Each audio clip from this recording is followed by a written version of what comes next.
NFC East.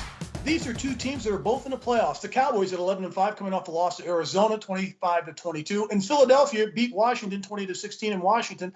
Philadelphia's 9-7. I think their head coach has done a heck of a job, Nick Sirianni, this year. At the beginning, coach, in his first press conference, I just chuckled and said, this guy's not going to make it in the NFL. But the way that they were able to make this team work, what he did that I thought was impressive with this team is he saw this team saying, you know, we're not a great passing team, even though we've got a great young wide receiver that we drafted in the first round, Devontae Smith. We can run the football, and we can run it with Jalen Hurts at the quarterback position and our running back and rely on our offensive line. They found their strengths with this football team. That's what I'm really impressed with. The Cowboys, very disappointed in their effort against Arizona last week. This is a team the week before, coach, they put up 56 points on Washington. I guess they shouldn't have wasted all those points against Washington where they couldn't beat Arizona at home.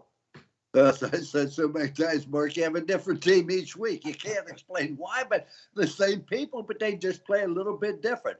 I have been impressed with what the Eagles did. And Jalen Hurts, I wasn't sure he could be a quarterback in the NFL, but he's thrown for 3,144 yards, 16 touchdowns, only 7 interceptions. And you mentioned Smith, 61 receptions, 875 yards, 5 touchdowns. I mean, they are a very good offense football team. Matter of fact, they're averaging 26 points a game and only giving up 20.9. That's a pretty good difference in a league that is so balanced. They have won 4 in a row. Now, I grant you, Mark, they haven't beat a great football team in those 4 victories, but they have won 4 in a row, and that's very difficult to do.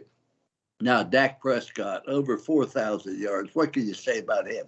I think Ezekiel Elliott's been a little bit disappointing this year, Mark. He does have 915 yards, 10 touchdowns, but his average is under 4 yards a carry. And when you look at the wide receivers, C.D. Lamb, Amari Cooper, but they lost a very good one in Gallup. Now, the young man who replaced him, Wilson, not only threw a great pass, but also had 3 key receptions in that. Looks like he'll be the man. But the Cowboys averaging 29.9 points per game, Mark. That's probably as good. They have won 4 of the last 5. They're both in the playoffs. Now, the question is, the last week they lost to the Cardinals.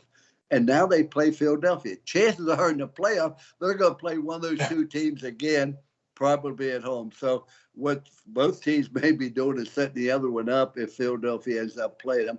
But nevertheless, I think that the Cowboys win the football game 30-20, and that will keep all the Cowboy fans very optimistic headed into the playoff. I think very underrated is the defense of the Philadelphia Eagles. Their 7th run defense, their 9th pass defense, 6 total defense. They're keeping them in ball games. And watching the Cowboys play Arizona last week, I just didn't think they were inspired. They had a team at home. Dak Prescott was off throwing the football. He couldn't make plays. But I like the Cowboys giving this game. They're giving 7 points. That's a lot of points against Philadelphia. I'm going to take the Eagles. I like the Cowboys the way they played up until this past week. I'm going with the Eagles because they're on a roll. They're getting 7 points in this game. They may win this game outright, but I'm going to take the 7 points in this. I think the Eagles are going to win this game 24-23.